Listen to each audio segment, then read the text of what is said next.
Hola, my beautiful humans.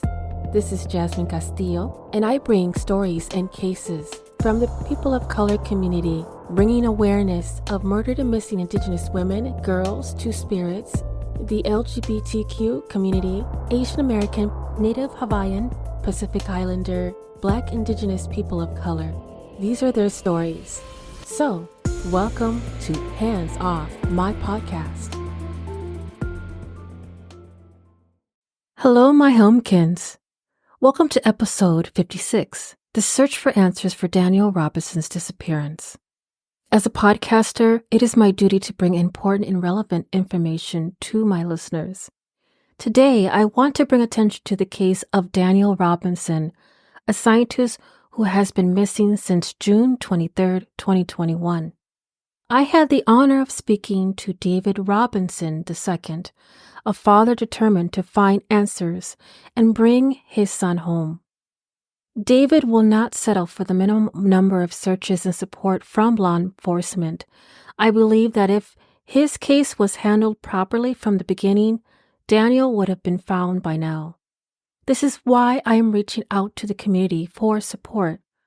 According to reports, Daniel was last seen leaving his work site in the Sonoran Desert of Maricopa County, Arizona.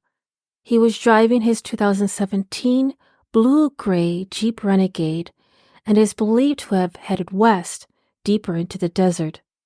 On July 19, 2021, his vehicle was found by a local rancher a little over 2.5 miles from the worksite in a remote part of the desert. However, Daniel was not found. David has created a website as a platform to share up-to-date information about Daniel's case with the public. I will place this in the show notes. Your support and help are greatly appreciated. Let's dive right in, shall we? We've got a lot to cover. Yes. Thank you so much again, like I said, for even sharing Daniel's stories, sharing my family's, what's going on with my family. So that's really important. I truly appreciate you taking the time out to do that. But yes, I am David Robinson. We're natives of South Carolina. My children, of course, we all natives. We have family that is native. So everything we have family-wise is basically out of Columbia, South Carolina. Myself, being a parent, is one of the proudest moments of my life. Of course, Daniel has a older brother who was the first to give me that idea. Hey, look, when you're a father, you have to do father things. I remember first holding his brother up like they did in Roots and promise him that they would have anybody who come after him would have a father in their life. Unfortunately, and that happened to a lot of people, don't have fathers in their life. So I had to make sure that one thing that I wanted for my children whenever that time came. And sure enough, I ended up having Daniel as well as his twin sisters and his older brother. And Daniel being the youngest, he's the prize as well, the youngest male. And just Daniel himself, like I say, all those in South Carolina, I'm a military retired man. I, of course, joined the Army and I did tours in Afghanistan. But like I said, for me, that's pretty much the gist of it. I am a computer engineer major, but didn't complete it, but that's what I am. That's what I went out to do in my life. My children are science-oriented people. And, so I kind of, like I said, greatly proud of that fact with my children and everything they have done and they're currently doing. Daniel, to get directly on Daniel, being the youngest of the group, he's the baby boy, like I said early on, of course, being proud parents. Daniel was born without a right hand. Many people notice that, and a lot of people don't, because I don't speak about it a whole lot. Daniel don't live his life based on that. But it's one of the challenges, not for so much for Daniel, but it's challenges for his mother and myself. And just seeing Daniel in that condition, being born, he was born that way. It was very devastating for any parent, because the first thing you're looking for when a child come out is all of their capacities, whether the fingers, toes, everything. And so it was a shocking moment for us. And it also had became a training moment for us as parents, because Daniel showed us something totally different than what we had ideas. Daniel's mother would like to push prosthetics as soon as we got to the opportunity, get to the age of starting to try out the prosthetics. because we had school in mind. Of course, when children go to school, you run about if they are going to actually fit in with their peers. Children can be kind of cruel at times. So we want to make sure that Daniel's having best, the best of the best. So we'll make sure that he's definitely ready for school. But like I said, Daniel, being who he is as a person, showed us really early. I think he was probably like, I would say about 5 or about possibly 6 when he went to his mother and asked her about his right hand. I'm sure he was looking at the siblings the whole entire time and wondering why he didn't have a right hand, but they did. He did ask his mother about it. His mother told him that God have it and he had to use it. He got needed right now and he'd get back to him. But after she told him that, he never asked the question ever again. Never asked the question about it. He just moved on with everything he done. I have watched my son challenges his siblings, just simple things like video games, you name it. I mean, it's amazing to watch him play using the joystick and being able to figure things out and do it his way. And he do it his way, he do it really well. But like I said, during the school, the early parts, being worried, his mother's pushing the prosthetics, and then he found say, hey, he just had enough of that. He would take it off often and refuse to put it on because he just wanted to be himself.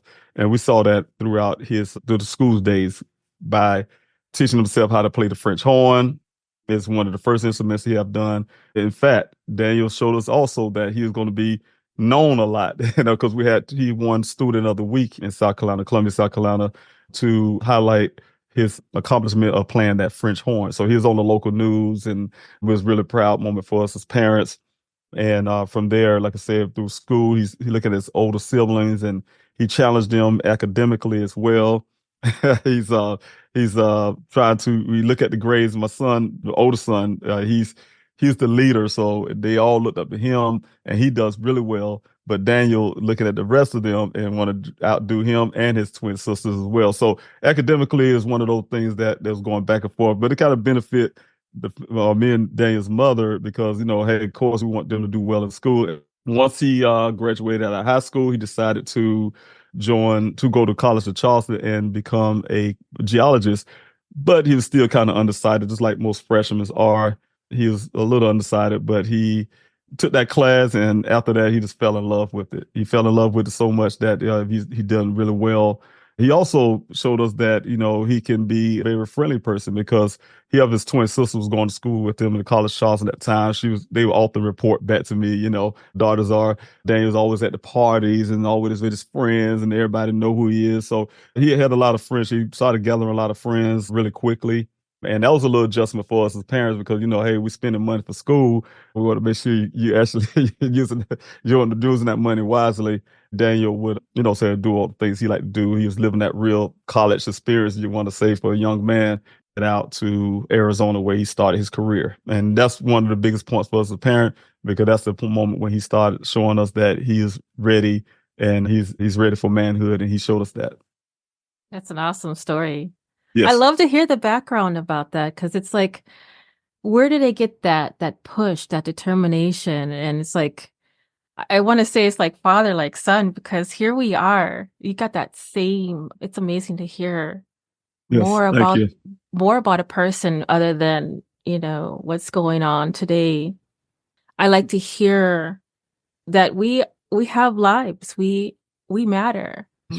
That's right. So thank you so much for sharing that. I love that. I love that story. And to hear that you have a military background, it just like, I'm a military brat. So it hits home in a lot of the aspects that you talked about, and traveling all over the world. It's amazing. And I'm so in the science background, like that hits home with me. The art side to mathematics side. It's beautiful to see your children growing and using their talents and to go beyond the limits and their boundaries. That's awesome. As a proud parent, right? It's just like it warms your heart. Like, oh my gosh, you expect things, expect the best out of them, but even kids shock you in regards to how they can get things done. So, thank you for sharing that. A lot of times we have these conversations. People walk in, I'm sure, outside looking in, and say, "What are they talking about?" We'll take at any given moment we can sit there and analyze something, and break it down to a certain degree. And again, when I say break it down into a science situation, so That's our conversation. That's the most biggest part I miss when they were younger and we're growing up together and having those type conversations and stuff like that. So yes, definitely they surprise you with a lot of things they do know. Yes, exactly. Like they're sponges.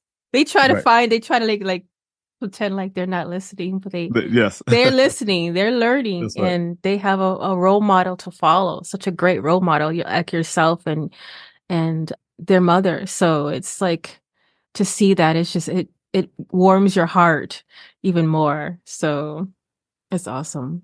Yes. Thank you so much for sharing that again. So Yes. Yes. Thank you. what do you think, Dan, you value most in life? But I think if you want to go in depth in regards to Yes. what that is, I would love to hear.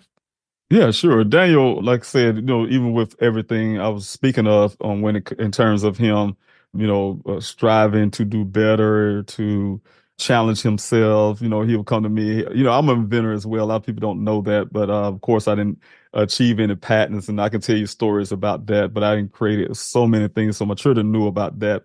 I kind of watch him. And what he would do, he'd come to me and say, "Hey, Dad, I got a new idea as well." And some things that he was doing was geared towards helping people who have missing limbs or things like that, how they can do things. For instance, he wanted to lift weights, and he came to me as a young man, and he created this whole system that I was really trying to help develop with him to help people with prostheses that could aid them when they're lifting weights, and so they can get these muscles in certain places and things like that that they really want. So before he went missing, he wanted to become a business owner. He wanted to take his degree in geology and open up his own company, and also some other aspects of trying to of entrepreneurship. He wanted to be a millionaire before he turned 30, that things like that. But most of all with Daniel, I can say is that the fact that being such a family oriented person, that's why don't want to jump the gun, but that's the reason why I kind of put that in the public a lot, is to show people that Daniel's not a person to say, "Hey, I just want to be away from my family." That's unheard of for the family and I, because he's very family oriented. I tell the story often how even during the COVID times, he showed that most recently, when the COVID time, after the stay at home, we kind of got loose a little bit. You can go travel some. First thing he did when he got loose in Arizona is to fly back here in South Carolina to see his grandparents. I mean, just make a special trip to see his grandparents. I didn't really know he was coming until he was getting ready to leave and come down. And he came here to just go see his grandparents. He have two grandmothers that he wanted to go see. And, just as a protectionist person that he is as well, he stayed outside the window. He said, "Hey, I'm not coming to your house. I just want to talk to you through the window," because, we didn't really understand COVID at the time. And he wanted to make sure he keep his grandparents safe. But Daniel also is a young man that throughout this life is to we have any kind of family conflicts. You see two family members not really talking, whatever little thing they got going on. Daniel, what he would do is he'll call was one or the other, but some kind of way he'll bridge that thing back together. So I watch him do things like that with the family as well. So that's the kind of person he is. So I just want to throw that out as well. Some of the parts I may have missed. Hey, the more the merrier. I love to hear Yeah. it. I love it. I seriously do. When I was younger, I was the kid who would go to the old senior community centers and the retirement centers and just listen to the stories of back in the day. The stories of people, I admire them. And just to hear people talk about their journey and the things that they have overcome, it empowers myself to say, you know what, there is no limits. There is no, well, it can't be done. Here we have a living proof of a person who lived in much more dire situations in the war and the depression and the aspects of fleeing from countries and trying to survive under attack. Like it's currently happening now. It's just the stories are, even though it's bittersweet and to, the loss of lives of family members and the continuation of these types of circumstances, but it's like the power of the will, the will of a person.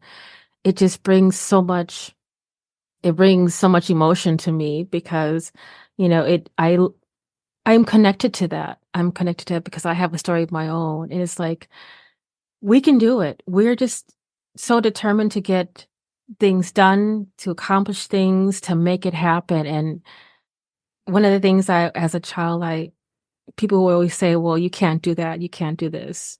And I always tell them, watch me, Right. watch me.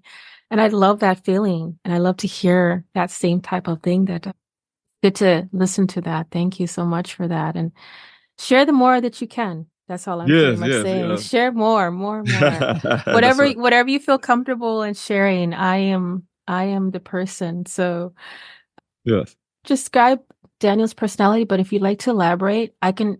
If not, I can go ahead Well, and go to the next. I can get one more thing is Yeah.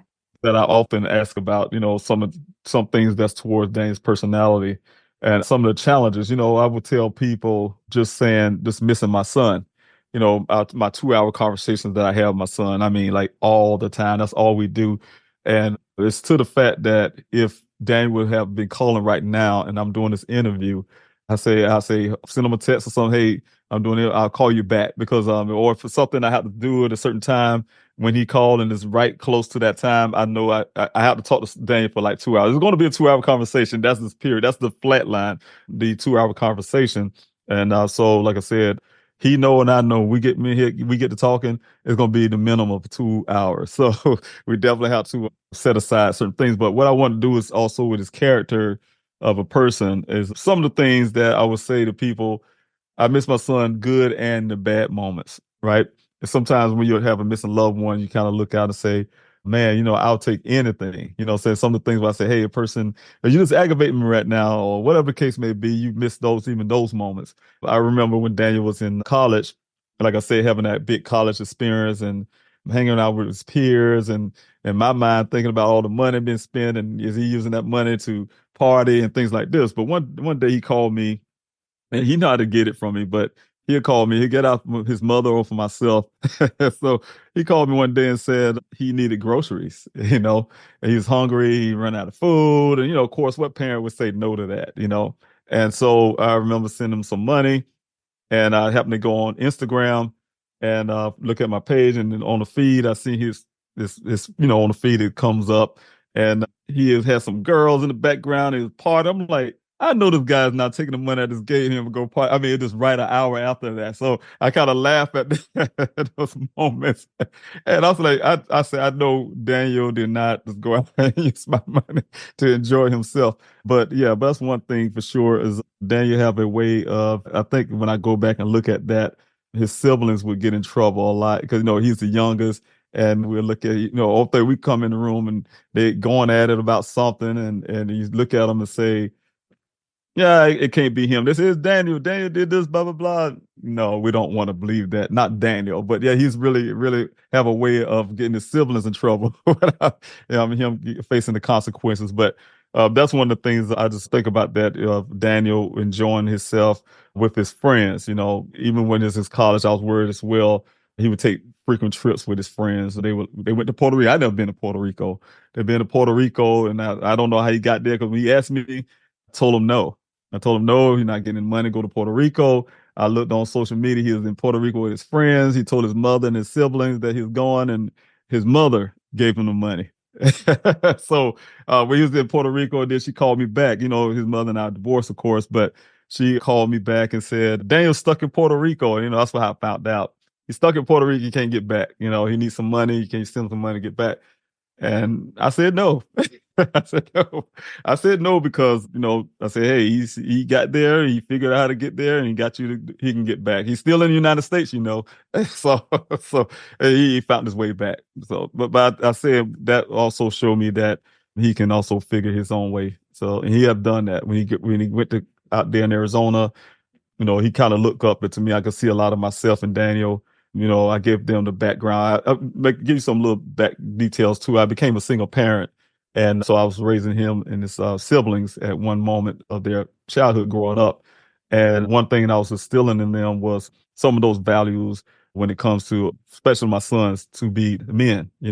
Though I came from a single mother's home, my mother had purposely put me in front of some of the men at church who I was considered as great men, and they taught me some great things and how to character yourself as a father, character yourself as a man who's doing some things. So I make sure Daniel and his brother got those teachings as well about manhood and man standards on 2 feet. Like my mother told me, say a man do not steal anything. You know, if he wants something, he work hard with his hands. He go get it. He make it. And so Daniel, when he got to Arizona, I saw some of those things coming out that he was taught as a young man. He wanted to, make sure he stand on his own 2 feet as a man. I saw that manhood coming out, and he was really proud, and he'll call me and I remember when I wanted to get him a car when he first got there, he said, "No, I'm good," and found out he went and bought himself a little cheap little hoopty we would like to call, and that hoopty, he used those skills that I taught him and his sister how to repair and fix things themselves. So they was able to do that, fix those and repair those vehicles, that vehicle, and keep it running just to make sure he's getting to work on time and things like that. So that's what he did until he ended up buying the Jeep Renegade that you guys see in the story today. Wow. Like what the you are absolutely right in regard like father, like son. I can see it resonate Yes, in how you represent, Daniel, and from previous conversations with, your platform that you have when you're doing your actual like live conversations, just to talk about Daniel and the connection that you and you have, the 2 hour conversation. Like, oh my gosh, if only I could get my kids to do that for 2 minutes on the yeah, phone. They're grunting, yeah, right. Well, I can tell you, siblings don't do that though. They don't talk that long. I mean, even if my daughters, twins, they don't talk as long. They give me 30 minutes if that, but yeah, not as long. So that's just Daniel. yeah, man. I wish I had a father figure, and I love that your mother had embedded that type of, eth- you know, morals and ethics in regards to being brought up around men, specifically That's right. men with such a good following and leadership in the church, and just having strong men Oh in yes, your they're good role models. presence. Yes, definitely. Because and you're spot on in regards to how, a lot of people don't have that father figure, who don't have a mother who is a strong woman to say, hey, I That's can right. step back and make sure that my son or my daughter or whoever it is has got the proper role models in their life, and to keep them in that positive That's right. direction. So just to have a strong woman as your mother, it's just That's right. like, I'm proud for you, and everything else down the line. Your children are taking the benefits from how you were brought up and how your mother was brought up, and so forth and so on. And just to hear that, I'm a very emotional person, but I'm glowing with like just so much pride in being and hearing that, because we don't get to hear that. We don't get to hear the other story, the backstory of our people of color and how we were raised. Oh yes, yes. My mother, like I said, you said she did everything she can, like I said, to make sure that my sister, I could tell you that part, the only two. And she did everything she can from a mother's perspective. She can't be a dad, but she did some things to where I think that she wanted to make sure that I was getting the right nurturing that I should get as from a male role model is what I'd like to say, because I did have one in church in particular. He was a great role model for me, and just the fact that she was there to do the best she can as a woman, try to, for instance, I tell people this now from a mother standpoint, just with simple things of something we take for granted now, how to treat a lady in a sense, for instance, opening doors. That's old school from where I come from, but I learned that from my mother. And I tell people now, my children as well. My grandma just taught me that because, that's all things she wanted to see in a man. She made sure I learned those, but they came in handy in my life. And so, like I said, she just wanted to make sure that we were raised right. We had the right things going on in our mentality. We were not stealing or going out and do some type of crime. We're trying to get a seed in life and things like that. So she was really typical with that, despite of the fact that she struggled. What I'm saying, she's a woman, like I said, being a single parent. I remember many days she would cook meals and but she didn't eat. And then we said, Mom, you want to eat too? She said, oh, I'm not hungry. Not realizing, but as an adult, I know because we just didn't have enough food. And she wanted to make sure that we were eating. And, even when it came to her not eating at all, I remember a couple times she might take one little bite of a bread or something like that. And, just a little simple little things. But I'm saying some of those ethics and things, the way she did things, look back and I can look at the reason why I could be the way I am, and the way my children can be the way they are, because I do tell them those things and things I learned, I shared them with them as well. Mm-hmm. Yeah, that resonates with me. I've been a single mother. Well, pretty much I've been a mother for almost 28 years. So my oldest is going to be turning 28 in March. So I don't look like it. I just about to say, the whole time I'm trying to put that in my head. I don't look I was like wait a it. minute, you like you about 18 and stuff. Yes. Right. Thank you. But one of the things so I struggle, so I understand that. And Yes. you being a single parent too, and you definitely understand it. It brings perspective in regards to how things were as when your mother was dealing with this single parenting. I always told there was instances where I would say, eat what you can and whatever you have on the plate, I'll eat it. That's right. So I know how that is. I'm trying not to cry. It was hard. But they all survived. That's right. I survived. We're all, just even from a male standpoint, when I was a single parent, people laugh at me now, but I remember my neighbors always come because my children, they know about what is it, corned beef hash and beef stew. That's what it was. Beef stew in a can, and I remember a neighbor used to come and she'll look at what I'm cooking children for dinner and say, you can't cook beef stew like that. And she'll make this big thing and with all these fresh vegetables in it and stuff and say that's beef stew. And that's the first time I ever had beef stew without it being in a can, but that was some of my go-tos because just not as a guy, to be honest with you. My mom taught me, and the crazy part, what I have learned to cook, it came from my mother. I would be in the kitchen, my sister wasn't. But but I would learn more of those cooking skills from her. Whatever I had, I wasn't the best cook, but whatever I had, that's what I had to do for my children. But I can see just the little that I was having at the time, what my mother was going through by herself. It was a lot. Yeah, I can imagine, especially in back when she was doing it as well. So yeah, it's a lot Mm-hmm. for a parent. Yeah, my gosh. You appreciate life more. Yes. You understand it. You respect it. You respect things around you.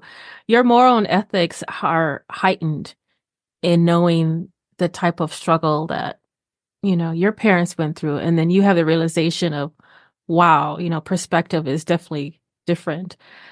But yeah, thank you for sharing. I love that. I love this. Thank you.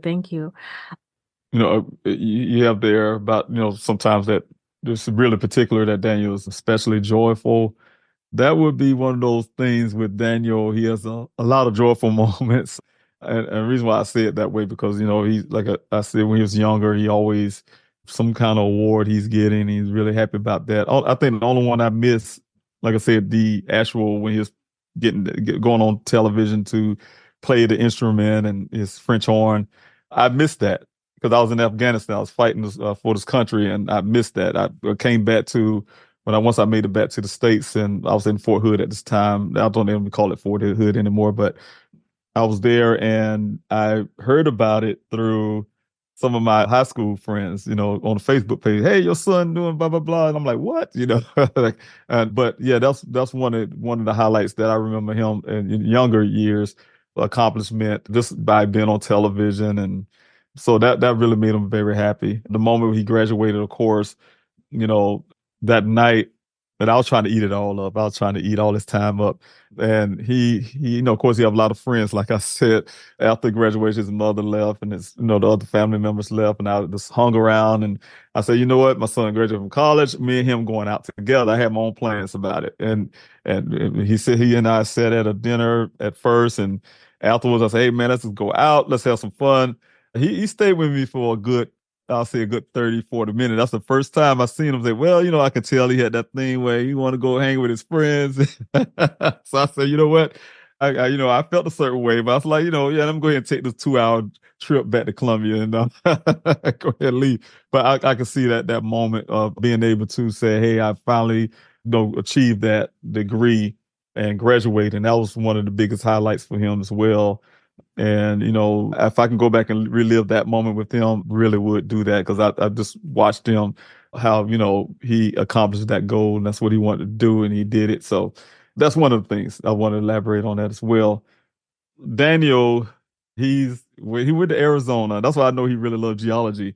Daniel would always, I mean, like, oh my gosh, calling me all the time. He always somewhere in Arizona. Some beautiful places he showed me on the phone and these amazing rocks, formations. And I think you guys probably can get an idea in your head. I don't know where it's at. Some probably but on the Grand Canyon area because he's down in some crack of the earth and I don't know, but I'm like, it scares me as a parent, to be honest with you, like, and I ask him a lot of times, I'm like, who's with you? Oh, I'm just out here by myself. And I'm like, what? That's not something I would do. But hey, man, I don't like that at all. But, oh, yes, other people, that he don't know, or whatever the case may be out in the areas. But that's what he do. He loved nature and he loved that. So one thing if it was he and I would get together, I'm sure it would be what he'd been trying to get me to do the whole entire time. And that's to, first of all, he loved Arizona.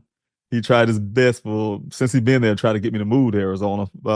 And that would never happen, I told him. But I'm a water guy. I'm a water guy. I love the ocean. I love Florida. I'm a Florida water. I got to be near the water. That's just me. But he wanted me out there because he wanted to go hiking. And hiking is one of his favorite pastime. His sister was in Phoenix at the time, so those two would go out hiking together. A lot of people in Arizona just love hiking, and I didn't know anything about hiking, and so I told him I would. It's a guy thing. He said, Dad, I know this hiking trail is on some mountain, and he challenged me. I said, I'll dust you on that, And I said, how many 18-year-olds was crying in the military because they couldn't get me, but the thing is, that was one of our goals is to go out and go hiking and things like that. So I could see that happening. Unfortunately, he wanted me to do it. Also, he wanted to go to Sedona, one of the beautiful places there as well. And fortunately, I had to go hiking without him. I had I pretty much just try to commemorate the day he went missing, and I went out and to do that for his birthday one year. Since he'd been missing, I went out to Sedona and I went hiking there.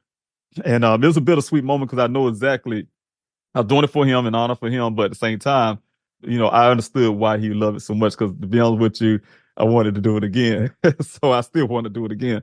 But yeah, he that's one of the things I know that we will do together.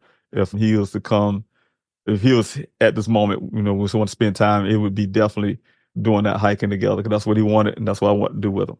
Mm-hmm. Mm-hmm. Yeah. Yeah, I completely understand. It's like if you could put two of those best things together, water and Yeah, the yeah, Grand Canyon, like hops, literally like that's right. maybe in a 10-mile radius of each other, Right. you'd be like, this is where I'm gonna go. This is where That's I'll right. be. So Right. geology has kind of been it's really weird, but since I was a kid, I actually would my mother would think I was like the weirdest kid, but I knew I was completely different. I was completely, I think out of the box when it comes to things. But I literally still have that saying, you're not as smart as a box of rocks. Well, I have that box of rocks that I've been carrying since I was a little girl. And I would like go to like different restaurants and I would do a lot of wandering in the parking lot. My mom was probably talking to somebody or she's taking her sweet time to get out the car. And I'm already jumped out of the car and I'm scouring, looking at the gravel, like the little landscaping that they have in different restaurants or just anywhere I would walk, just walking. I find this beautiful stone. Or if I was at a beach and it's like it just glistens underneath the water, and it just caught my eye. And I'm like, oh, I'm taking that. I'm taking that, Right. Yeah. And I literally compiled a collection when I was in middle school. We had workshop and we would create or wood shop. We would create like different things like the birdhouse and stuff like that. I created a box for my rocks. So, and I still have them. And my wife like looks at like, what is this? And I'm like, oh, you have to understand the Yeah. background into that. But I've always been attracted and admiring how when you crack it open, the beauty inside of what nature has created millions of years. And it's just like, if you know, you know, like That's right. so the thought of having that connection of, Daniel saying, hey, I want to take you on this place, this trip, this hike. And you like, I'll dust you, boy, Yes, but the yes, whole yes. concept of just taking that moment and kind of seeing it from his perspective as to why it means so much to somebody. So thank you for You sharing know, that. I love that. Thank you. speaking about the rocks, I have, of course, this saddened part, this hurtful part is when I had to first get into a Daniel's apartment, and if anybody can relate to that, you invading somebody's personal space, right? And being that he's missing, I had to come to a point where I had to get into his apartment. And one thing I did notice with his apartment is his rock collection. You speaking of rock collection, he had a rock collection. And I look at it as, why you collect all these rocks? It was on, like, he have a shelf with nice different rocks, I guess. I don't know. And so I was talking to some of the geologists out in the searches. Geologists will come out to help search. And they say, man, it's a geology thing. All of us have rock collections.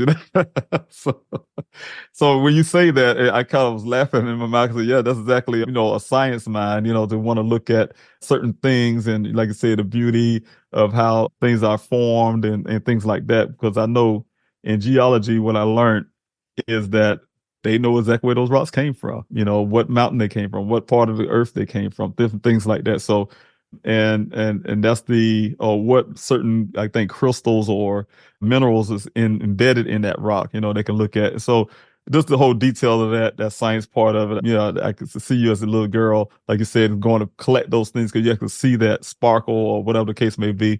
And I seen that in some of the things that Daniel collected. Mm-hmm. Hmm. I could hear my mom, just get your butt over here. What are you doing? Like, I'll be there, mom, just like putting it in my pocket. But I definitely understand it. It's just like, if you know, you know. I admire nature in many ways. So, Yes, and yes, every person has their own perspective and admiration of nature.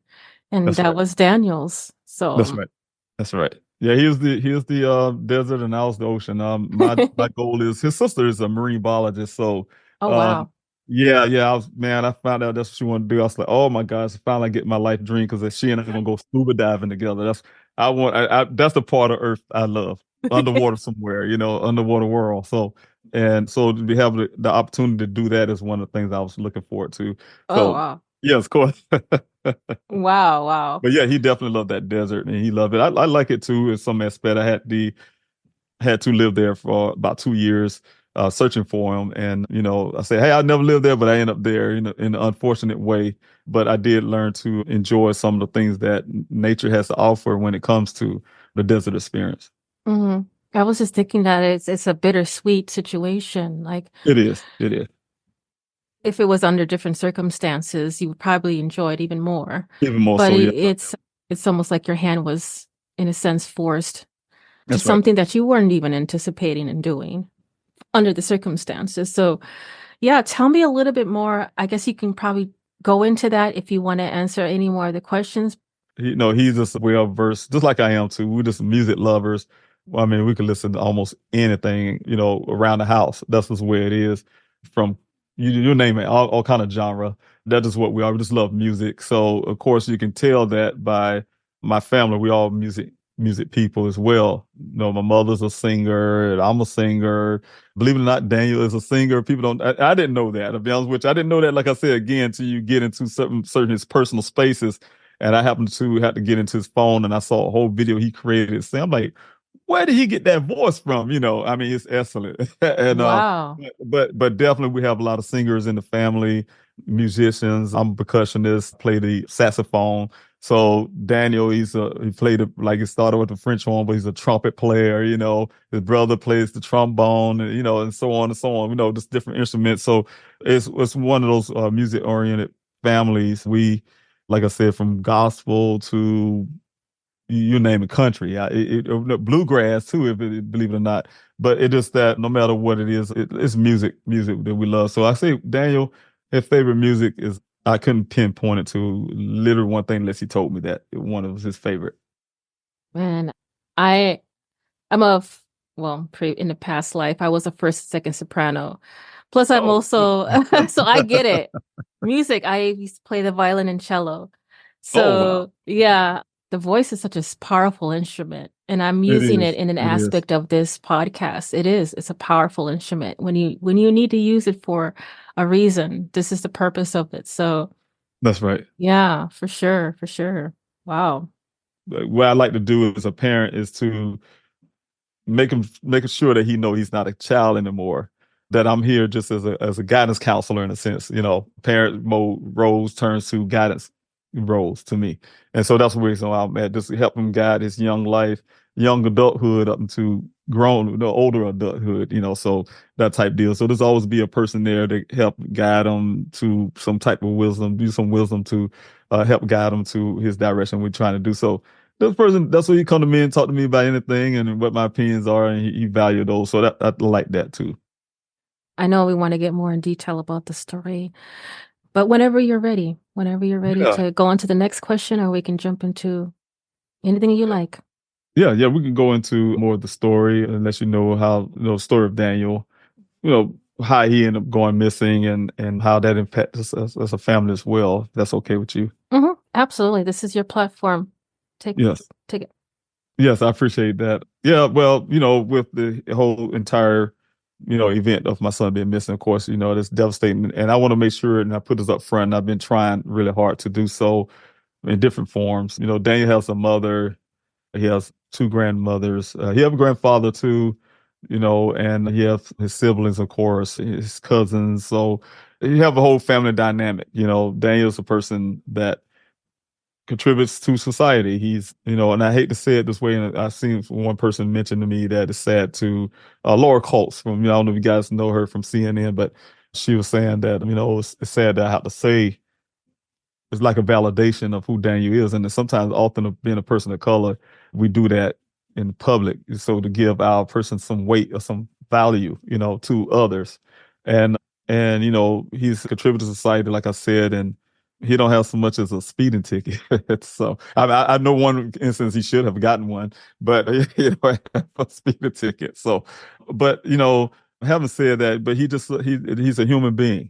He's a human being, and fortunately, this American scientist, went missing on June 23rd, and it's the most life changing experience for me and his mother, his siblings. Like I said, is a big life change for all of us in many ways. A lot of times we look at our family dynamics and we take certain things for granted, and we just really, just comfortable doing certain things a certain way. But when Daniel went missing, it changed a lot. Him being missing impacted our family in major ways, and I would be talking about that as well. But on June 23rd, 2021, from my perspective as the father, I only could speak on my behalf, but I received a phone call from my daughter. To give you some context to that, my daughter lived in Phoenix at the time when Daniel went missing. Before he went missing, she came up there. She came to live with him probably almost a year before that. To come stay with him because she called herself Smile when I say this. She's one of the twins. She said, "Dad, I want to start my life back over." I'm like, "You didn't even have a life yet, but she wanted to start her life back over and went to went to Arizona to be around Daniel. And she stayed in this apartment for like a month. And I remember Daniel used to call me and just, oh my God, he was good and happy at first, and then he used to call me almost every day complaining and can't wait till she move or something out of he wanted his space. But the thing was, she was able to get out, and she was there. But she called me and told me that being a young lady, she was sound. I could hear it in her voice. I know my daughter. She had some type of, I don't know if she was afraid or something. And I'm kind of worried about that because, like, why is that sound in her voice? But she was just telling me that someone came to her apartment, some guy she don't know, saying that he's one of Dane's coworkers. and that he was looking for Daniel. He was there. Her major concern was that some guy that she don't know came to her door. That frightened her. The other part is why he's asking for Daniel and saying that, he haven't seen him and he's been gone. He's supposed to be at the job site or something. And he was gone since that morning. They haven't heard from him. And and so of course, I had to make sure as a father from 2,000 miles away, make sure my daughter is okay. So I had her to call one of her friends and to be there with her. And so I had also had them to go over to Dan's apartment to see if he was there and, and see what's going on. In the meantime, I was making phone calls, of course, family that I was calling and say, hey, if there's other friends, his sister who lived in California at the time, her and her husband, and to see if they heard from him and maybe then call some of the friends. So we're doing a whole little network of things just immediately because, I know that Daniel's not a person that's not going to call us at all. So she went there and she noticed, I'm on the phone with her the whole time, mostly.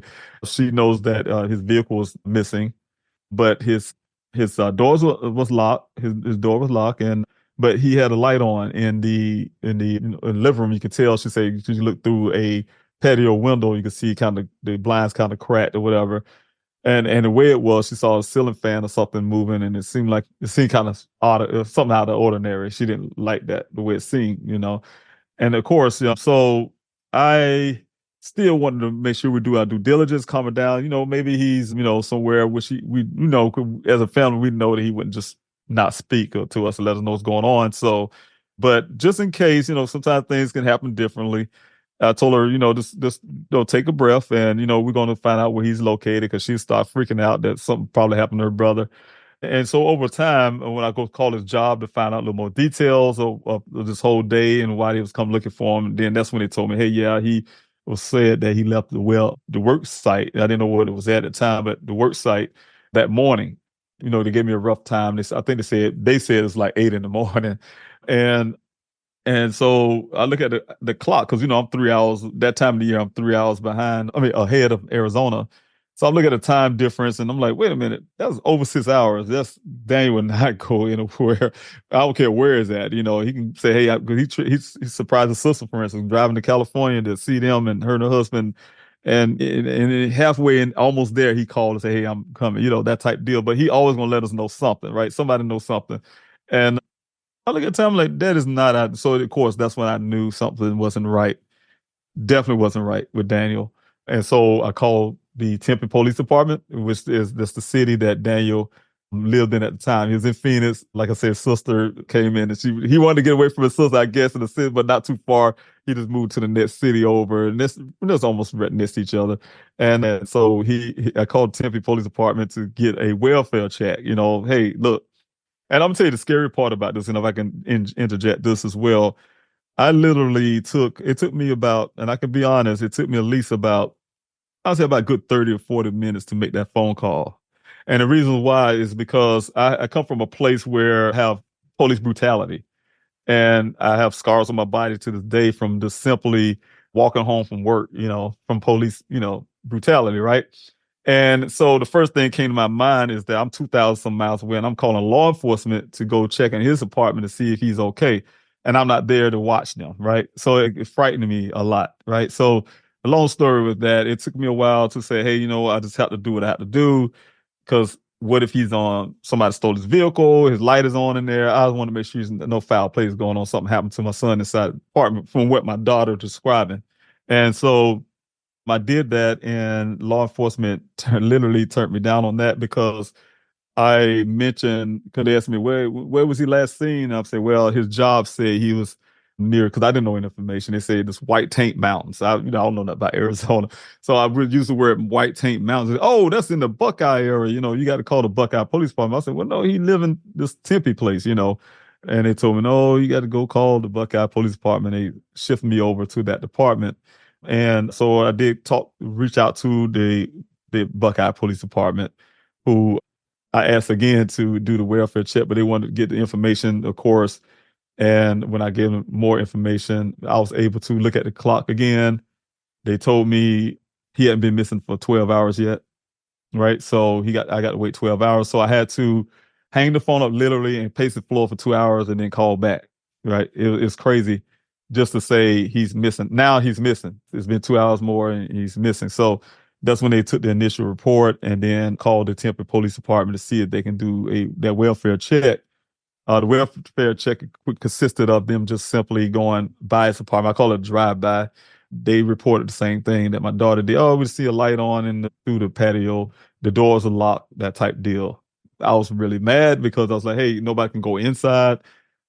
No, they didn't do that. I just want somebody to get in, talk to landlords, whoever, get in there and just make sure there's nothing going on nefarious. So, of course, I don't know if I'll try not to go. I don't know how far details you need, but that was the beginning of all the sorrows and pains that I know that my family, and I know it's the reason why Daniel is actually missing to this date, because what ended up happening was once they took that report, that's when, you don't know it at the time because, of course, we rely on law enforcement. I'm 2,000 miles away. So I'm trying to give them all the information I can give them, work with, make them. As a parent, I'm making all kind of phone calls in Arizona, talking to his coworkers and his boss, getting all the information I can get as well, and have my daughter do things there and simultaneously. But that's when the problem started, when it came to the report and their reaction. At the time, I say, okay, well, no, they're going to help. At least I thought. Until you start looking at the whole totality of the way they actually initially started. When you start understanding more, you realize they didn't do anything at all. But that's where I'm at to that point, and then I can answer some more questions on that as well. So I'm just taking it all in. I'm so sorry first off, I'm sorry about the police brutality. That's one of the things that I wanted to stress on in other episodes, hopefully in the near future. But if you haven't walked in a person's shoes who's encountered that type of violence, you don't know how a person approaches with caution about situations like that, and how it could be a tumultuous situation for themselves and for the person that they're reaching out to, in care of making sure that that person doesn't have to go through that same scenario. Because I don't even know if there's a word for it. It demeans you. It dehumanizes a person. You go through this emotional situation where you felt like you have been taken down a notch in regards to who you are and what you represent and how far you've come from in regards to, building yourself up to be something, to create this demeanor and this personality and this journey of what you wanted to be and all that. And it literally is just that 5 seconds literally tears everything down in regards to how you perceive yourself, how you perceive the world, how you perceive the law enforcement. Oh yeah. And it's like you've just been tossed in the middle of a dark corner in a damp place that, no one else can reach you emotionally, physically, psychologically. It's a life altering, especially if this, how long the situation went. Like, people I've heard, I don't want to get into much, but there's situations like recently, people who are being arrested and they don't show up at the station until 3 days later. Oh, because they've been held somewhere, tortured somewhere, people of color, and then they take them to the jail and then they die all of a sudden under circumstances that they say, oh, they came in that way. Well, why does this person have these bruises and so forth? Oh, that's just how we picked them up. They were resisting arrest. There's some cases like that out here, and I was trying to, that's a whole nother scenario. It is. I remember, if I can throw this in, when I was a child, I know it's outside of Daniel, but when I was a child, I was the same story. I'll say I was literally coming from work, had my button down shirt like this, but I had tie, loosen myself. And I was a high school student at the time, and I had to go to school the next morning. So I'm walking. I think it took me 2 hours walk to get home, but I was a responsible young man. And these two white officers, I didn't know it was officer time, but it was two white guys. Look, had tank tops on, and they saw me pass by. They passed by me in the car, and my mom like, something don't seem kind of fishy. Why they looking at me that way? But they made a U-turn and say, "Hey boy, like, hey boy, where you going? Come in." They start chasing me. To make a long story, I end up to not going into full details. There's a lot of details how I got the scars and stuff on my body from that episode as well. And I made it back to my job, bloody up. We had a off-duty officer working there for our security at night. And so once they called an ambulance, and I wonder why the police never showed up at the time, but I got to the hospital. My mother was waiting on me, my sister, and the same two guys. That's when they identified themselves as cops. And what I learned when I was able to get back well and went back to work from the off-duty cop who knows them, he said, "David, I'm glad you got away from them, because they would have beat you up really bad, or they would have called you a cop killer and shot you, say, oh, they was scared for their life type deal." He said he know those guys. And so I was able to get away. Thank God, I was very smart. That I could, if I gave you the full story, you'll see why how I was smart and how I got away from them. And I made it back to my job. I was blooded up. I made it back to my job. And, just the thing, like you said, that scars your brain and scars your mind. And that's not the only instance, but it scars your mind because, you look at all the times where it wasn't no cell phones. It wasn't certain things that we can record back then. And I watch a lot of my friends get shot in the back from cops, and it's nothing to it, But now they have some kind of repercussions of it, just a little bit now, but it's a lot different then. But yeah, I was worried about that with Daniel, and that's what made me hesitate. Those stuff like that I've seen growing up. Yeah, thank you for sharing that. I don't want to take away from your platform, but I want to add to it. So if someone is interested in knowing more in detail about your journey and Daniel and searching for him, and that you've already talked about, because I want to have people who are listeners redirect to your platforms and your live feeds, because I'm just wanting to add to it. I want to be a link to saying, here, this is a father who has been looking for almost 3 years for his son, and he has the deep, personal, direct, searching and all the details that he's been receiving from. I think there was even a time that I watched your live feed, and you were a little bit, and I completely understand it. You were frustrated in how things were being done. Yeah. How they were treating your case, how they stopped helping you at a very early in the stage of searching. That part, I was just like, how can a parent prepare themselves for a situation like that? First off, you didn't want to be in this position, but yet all the resources and all the abilities and the opportunities of organizations and law enforcement to actually dig their heels into something and make it important, because it's important to you and it's important to Daniel and your family to find him, how they don't have the same, passion as you do. They don't. Yes. And that was like, that's a whole nother level. Like if you, as a parent, as a family person, a person who has someone who's so close and dear to their heart, and to have them just like, good luck. I was enraged. So I just wanted to put my little two cents in, because I was like, what? Oh my gosh. I was so upset. Yes. Yes. Well, I can say, like any family though, nobody's, like you said, is prepared for a situation like that. I can say, coming to Daniel's disappearance, that's probably from my father's thought that one of my children would become missing. Like I said, just being a retired military guy, I remember even that story I'm saying when my daughter called, I was literally in my favorite place. My daughters know, they know, my children know, Daniel know my seat in my back area. I like to watch television where I relax. It's a spot where, for me, it's a place of peace in my own home where I can sit back, and because I love air, like Daniel and my children, we love nature. So I can hear the birds, I can watch the deer and coming out the woods, for instance. And this is a place of peace. Take my troubles away from my military experience. And to get thrown into a situation like that, you just don't know how and when it can happen to you. So Just going forward, just the whole story of everything that happened to my son and what happened to the family, it affected us in many directions. It affected our family dynamics. I can tell you about that some other time as well. It affected the whole dynamics that we have now currently. The other part is by Daniel going missing. Also, it was, just the whole learning experience where you're learning more about law enforcement, how they handle cases. I didn't never known there were experiences 600 to 750,000 people go missing every year in this country.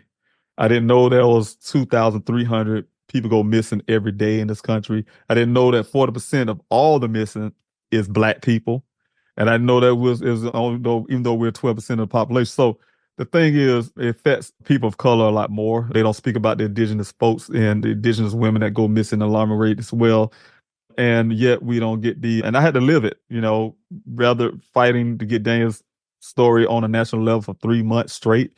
And I talked to, for instance, I hate to bring it up because they consider a friend of mine now, but Mr. Petito told me that all he had to do was make a phone call, to the local channel, and it blew up into a big national story.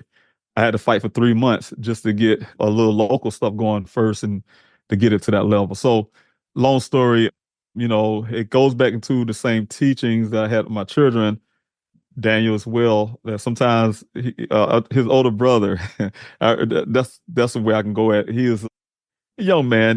They went to junior high. He was in junior high, about to go to high school, and he had this little friend. He's a white young man, and he said, "Dad, this is my friend." I forgot what his name was, but he said, "Yeah, we gonna play sports together. We're gonna go to high school together. We're gonna, they just had his plans, right?" And I told him, I said, "Man, that's great. I'm really happy for him." And then he says, we're gonna get the same job. And I said, "Wait a minute, son." Now I said, "You know what? It's possible, but you're gonna have to fight 3 times harder for that same job, right?" And so it's sad to say, and it hurts me to tell my son that, but that's my experience. My experience is doing that a little harder. But what I have learned though, out there in that desert, it's another story of putting the whole search together. I was able to do that and never did anything like that in my life, but put the search together. And when I was out there searching for Daniel, of course, we found other human remains out there, bring close for other families. It's just that, I ran into a lot of other families too. A lot of families talk about their stories, they missing loved ones, and they was out there helping me. And so what I'm saying is that whole experience showed me that this whole missing person thing is one of those, it's talked about but not really talked about, and not talked about enough. And there's an alarming rate of people going missing, especially people of color. And there's an alarming rate of people going missing, and it's between human trafficking to you name it. All of those reasons why people are going missing, but it's not highlighted like it should be. And so I made that part of my mission as well, and I grew a passion about that as well. So I just want people to know my first priority is to my son because I'm a father. A father, I've learned since I was a kid. A father's a protector. He's a provider. He protects spiritually and naturally. You know what I'm saying? So it's a whole lot that a father do. He had to even put his life on the line for his family, right? If it came down to it. So I grew up that way, and I believe those things. And of course, it's part of your birthright. However, at the same time, I try to help other families with that. So Dane's my first priority, but I have a second job as well that I've been pushed into. It wasn't because like I said before, and I tell people all the time, what I'm about to do right now that's coming up pretty soon, you'll hear about that as well. I'd rather be on the beach somewhere. And I haven't been on the beach since really the way I want to since COVID. I mean, that's crazy since COVID thing started because I'm one thing after the other. I can do what I want to do in life, but like I used to. But sometimes life take you to a place where you have to do more. And I cannot sit back and watch when I learned all the things I have learned and don't do something about it. I got to at least try. I'm just one person, but at least I got to try to do something, right? So that's why I want people to know that, hey, look, from this point on with my son's case, sometimes tragedy can bring other things, possibilities, other things that happen in at the time. So that's where I'm at right now. Still currently searching for my son.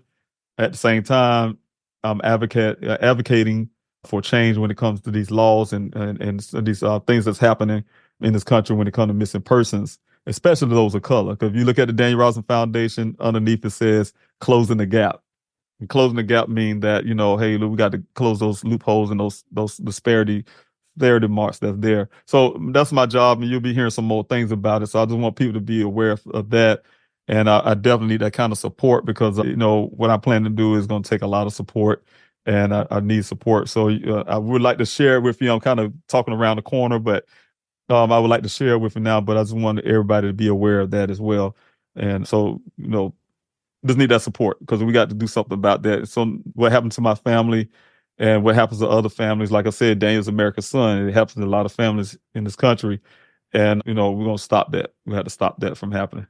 Mm-hmm. Especially with the technology that we have. Come, it's no excuse. Come on now. Yeah, exactly. Exactly. Yes. I have officially stated that podcasting has been, I think I've said it in previous episodes or with other interviews, podcasts had become my platform of choice. Less of my face, more of the voice. I don't know. That's right. But I wanted to bring up your organization as well because I'm glad you mentioned that too, because I wanted to emphasize on that and to have other people support that as well. And you're right, you're absolutely right. Bridging that gap. One of the things that just it flusters me outside of that is when people say, why do you have to be a specific organization that has a specific talking about people of color? We all matter, that I don't see color, and that's Right. still one of the things that's like this gets me all riled up, and I have to kind of bite my tongue. It's like I understand that, but you have to literally like walk in a person's shoes to understand that the world sees us completely different. We are still in some, the old ways are still around, and they're being taught by the next generation how to treat and respect or disrespect other people who have, more melanin and more pigmentation in their skin, thinking that they are less human, and don't hang around those people and give us this, stereotypes. And I, for one, I can't state that I have plenty of stories to talk about, but I've had my share. When I hear other people who are of darker melanin have more melanin in their skin, it just breaks my heart that we have to be treated that way. And Yes. we're not trying to segregate ourselves. We're already in that mentality of segregation, but we're trying to empower our voices by saying that we want to bridge that gap. We want to have a level playing field in regards to That's it. giving us the same choices, the same respect, the same opportunities. Of course, we're not, people say that they're colorblind and all that. It's like, I try not to say to people who, talk to people who have that type of mindset, because that's like talking to your blue in the face, as they say. But I think once you have somebody who, you bring them into your circle, and to have them, less is more. When you talk less and have them observe That's right. what a person has to go through, it brings in more respect, or brings more understanding as to, this is not how you thought it was. And, that brings to light in regards to what we struggle with all the time. So yeah, thank you for that. I just want to share that because That's right. it gets me going, like, really. Oh, yes. Oh, yes. I love, and one of the things that, like, I have in my family, I have military and law enforcement. My father was law enforcement and military. My mother's military. The whole kick about Blue Lives Matter and the Black Lives Matter situation, the different types of organizations that are appointed to, bring out, injustice for whatever organization, their purpose, their mission, their goal. One person, and it stuck to me, Blue Lives Matter is, I respect the law enforcement to some degree, but to say that they respect all law enforcement of whatever color they are, You can take off your uniform, but we can't take off our skin. That's right. So That's, that always that stuck makes with a whole me. lot of sense. That's right. So we live with that every day. You can clock out, no longer law enforcement, no longer wearing the badge. You're off duty. We're never off duty. We're always got our head, swivel. I'm gonna have to use that one. That's true. Yeah. Wow. So that's my 2 cents again. That's like what, 6 cents now you have in your pocket? That's right. I like it. I'm learning a lot. So, thank you so much. Yeah, no, thank you. Yeah, so I don't know if you want to elaborate on your organization, but if you had anything else, just please do. I just want to add to your platform and to give everyone resources and links and an opportunity to follow you and to support Yeah. you. Well, the Daniel Rosa Foundation is started from just that, from the pain and suffering my family and I had to go through trying to locate Daniel, the pain of trying to form a search, the pain of trying to get out information, reach the social media platforms to just simply getting law enforcement to take the case seriously. So Daniel Ross Foundation is a foundation that's geared to do the work, do some of the work and aid families to, have resources they can rely on. Like I said, families do not have a missing person and know how to handle a missing person case. You have to go through those trials and errors with law enforcement or wherever. And I want to alleviate some of that. So that's the reason why I birthed the Daniel Ross Foundation and carry my son's name because, of course, my son is missing. But I want to upfront say if a person was to want to help with the Daniel Rosa Foundation, we're a true 501c3. However, I put it on pause. So right now it's currently on pause only because of administrative reasons.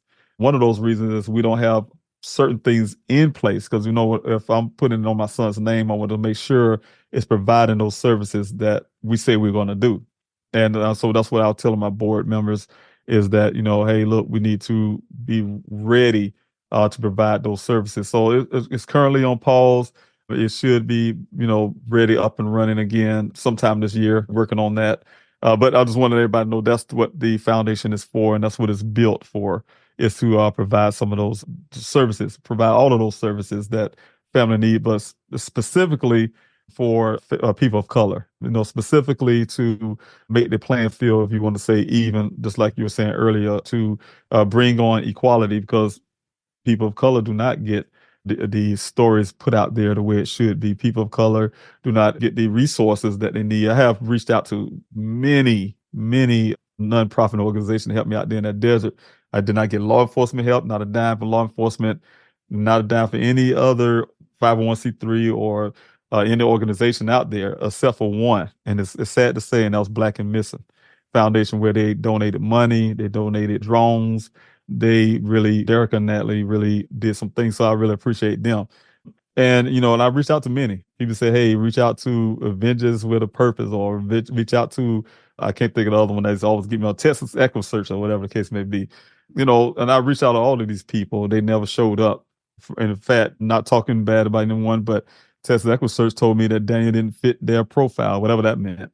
But they did recommend me someone else who didn't show up. So what I'm saying is we don't need that when it comes to families who are in desperate need, like our family were out there in the desert. I needed those resources. I'm begging the public for funding to keep the searches going. Thank God it was done for 49 weeks, covered 35,000 acre land, solved the case for the Maricopa County Sheriff's Office, and bring closures for some form of closure for other families because we found their family members out there. So, and just the fact that that was the case for our family, I want to make sure other families, especially like I said, particular families of color. I do have one board member who's connecting us with the indigenous community and the tribe, for lack of words, for the reservations to have access with the reservations and things like that. So Dan Ross Foundation do work with also some of the indigenous, one of the indigenous organizations that give us some of the freedoms to do certain things on the reservations as well, to search for our loved ones and search for loved ones and if it comes in contact with those reservations. So doing a lot of work like that. But like I said, the foundation is still on pause for right now because of those administrative things that I would not feel comfortable having a foundation or anybody donating at this moment and saying, hey, look, it's not pushing. They'll have those things in order so it can be able to put out those resources and things that I would like to see. And that's one reason why I came up with the foundation in the first place. So, but that's what we're working on right now, and it will be up and running hopefully this year. I'm praying on it in faith. But yes, other thing, Please Help Find Daniel is still, I could put those two separate things together. They're separate, but they kind of together, work together. Foundation as well. Please Help Find Daniel. It's two different names. Please Help Find Daniel side of things is what I started as a grassroots movement. You guys, when you go to pleasehelpfinddaniel.com, all the resources are there, from donating to help me continue my fight for Daniel, keep my boots on the ground in Arizona, you name it. The flyers, all that stuff is not cheap. It's very expensive. I can't tell you that. But by faith, things been still rolling. So I just need all the help I can with the mail-in protests is one of the biggest parts for me right now, is because I am approaching those officials in Arizona. And it's always nice when I have all these people backing me like that, all these letters coming in. They cannot forget about Daniel's case with these picket signs going into those departments, and as well as that petition with thousands and thousands of people backing me, and they believe in everything I'm doing and trying to fight. So it helps out a lot. So everything's on pleasehelpfinddaniel.com, ways people can help and share Daniel's story. So yes, I implore everybody to do that if they can. Mm-hmm. Mm-hmm. Yeah, thank you. Because I was going to ask you about any actual resources and additional information. And whenever you have any updates about your organization up and running, please let me know. I will be glad to share as much as I can. I have been sharing on Twitter you probably haven't seen it because you got thousands of people, and I'm so happy that there's a lot of people who are following. I think you've even mentioned on one of your feeds, you have like all these people following you, all these people saying that they're going to help you, and only like one person, two people show up. It's good. It's good that they have, that they're doing that. I'm more like a digital warrior. I'm trying to do as much as I can. And I know there's a lot of other people who are doing the same way.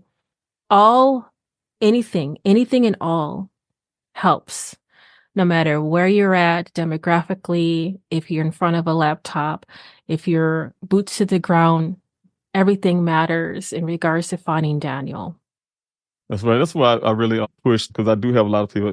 I have someone in Russia want to help, believe it or not. Wow. I'm just saying different countries is what I'm really saying.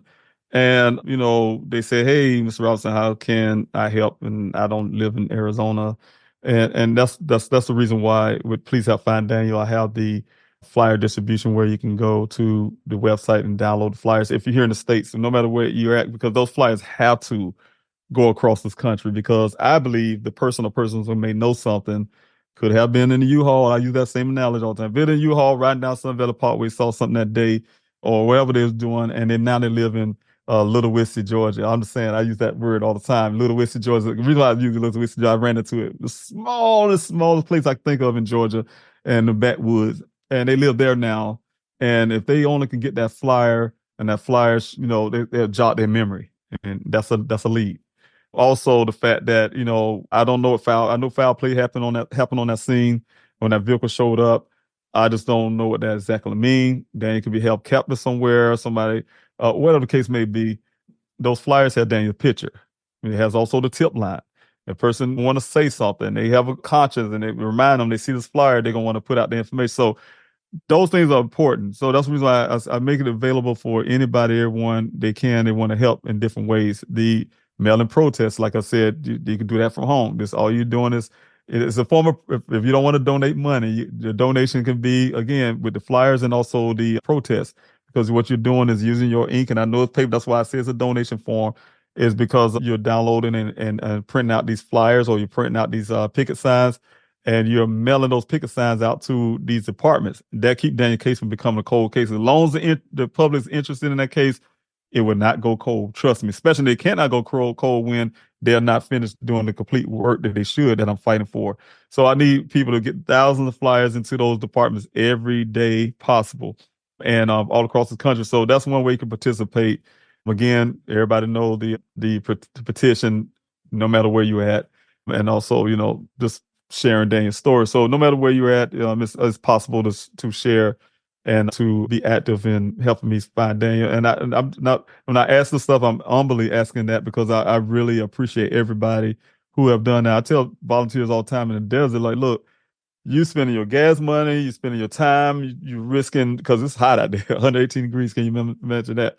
You're risking your health in certain areas because it's hot and things, you're tired, whatever case may be. You're doing all that for a stranger, a person you don't know. I mean, who would take that for granted? I don't take it for granted. That just showed me a lot of love when I see a lot of people doing things that I don't even know. They don't know Dan, they don't know me personally, but I really appreciate everybody who does what they do to help me continue my fight for my son. Mm-hmm.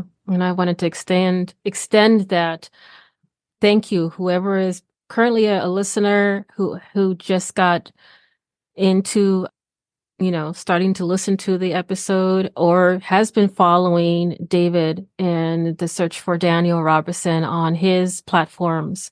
I extend that forever grateful and thank you for continuing to fight that fight, to find justice, to find him. That's right. That's something that all of us, who are in this game, in the platforms and the industry and in what we're doing as a podcaster, what we're doing as a father who's searching for their lost loved one. So I extend that. Thank you. And Yes, please thank you. continue helping in any way that you guys can.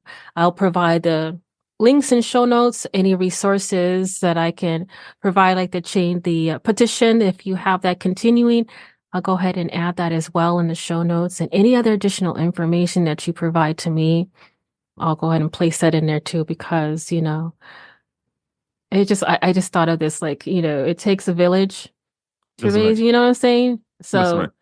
US all the way to Russia, that is our village. We are searching for Daniel. So did you have any additional questions for me?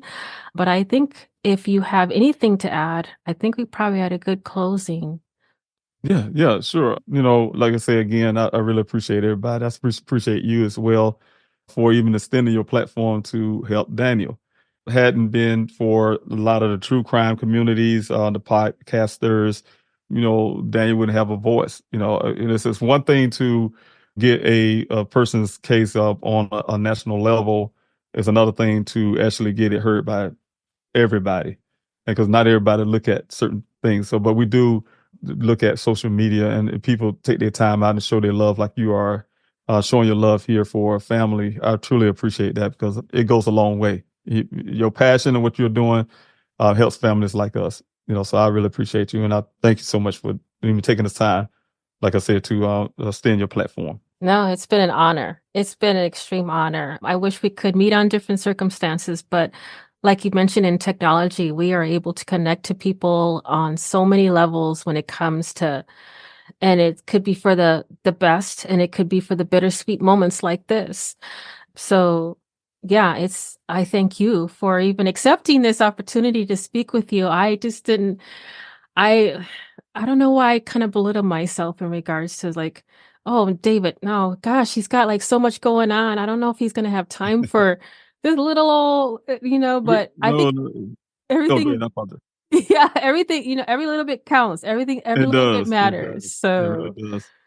I learned that a um, long time ago. If I could say this really quick, Derek and Natalie, I asked for advice, asked them advice. I call them up one day and say, look, what advice you can give me about these platforms? Because here it is, people asking for interviews and things like that. And they said, try to get all the small ones that you can, because not saying that yours is small at all. What I'm saying is all the smaller ones that you can, and because that's where the real people are, in a sense, right? And that's where you start. And I have been taking that to heart, starting from the platforms, and it helped me out tremendously get Daniel's story out there. Because when I see it, like I say, the passion, more passionate. It's almost like a small church. You go to a big church is one thing, but you go to a little small church, you can see everybody just like a more of a loving and a passionate type thing going on. Yeah, it reminds me of that, and it's true, So I really know that Daniel's story is getting out there the right way, and people are hearing the truth and hearing certain things, so that need to be portrayed out there. So I really appreciate that. Yeah, absolutely. You're very, very welcome.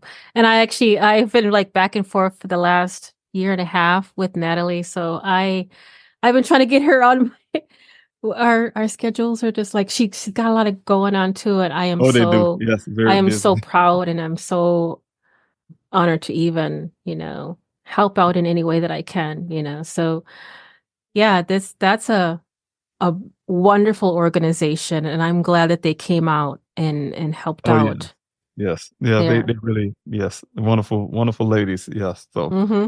but lastly, if you can, I just really, really want to stress very close. I'm really anxious to say it early, but I'm about 90. I tell people 98.9. That's what I tell my family.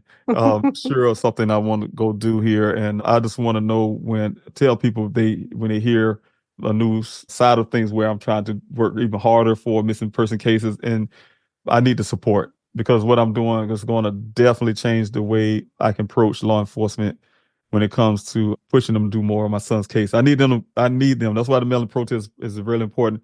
I need them to finish this forensics because if that was a vehicle, police cruiser lying on the side, we already know how that would have went. It would have been automatically a crime scene. In Dan's case, that crime scene was never deemed a crime scene for law enforcement, despite of the fact what my investigator found a foul play, and it'll give me more leverage. But I need everybody's support.